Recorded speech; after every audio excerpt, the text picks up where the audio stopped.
Thank you, Mr. President. Yesterday, our governor asked Michiganders to turn on their porch lights in remembrance of those who have lost their lives over the last year due to the pandemic. This would have been a fitting tribute, if not for the fact that just 24 hours earlier, she had cruelly vetoed hundreds of millions of dollars this body approved to help Michigan businesses desperately trying to keep their lights on.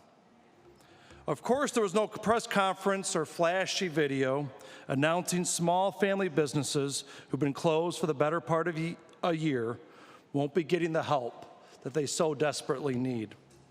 No, the veto of more than $400 million to help keep businesses open and Michiganders working was basically a footnote in her press release, even after she and many of my colleagues in this chamber had pleaded for a relief bill to be passed.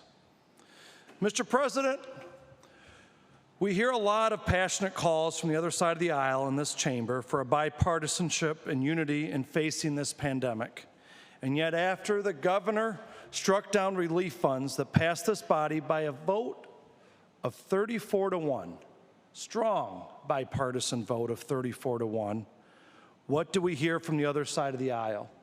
I know it's been very warm this week, usual than the past few weeks, but it's still too early for the number of crickets I've heard the past 2 days. Nothing, zero, zilch, nada. Mr. President, every member of this chamber who supported this assistance for business knows that they were not tied to any other bill. They were not conditioned on the governor signing any other piece of legislation.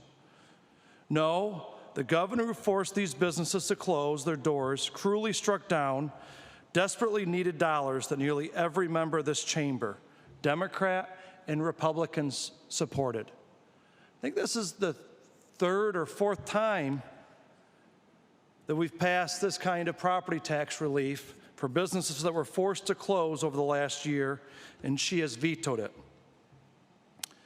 And the silence in the face of this cruelty is complicity. Thank you, Mr. President. I ask that my remarks be printed in the Journal.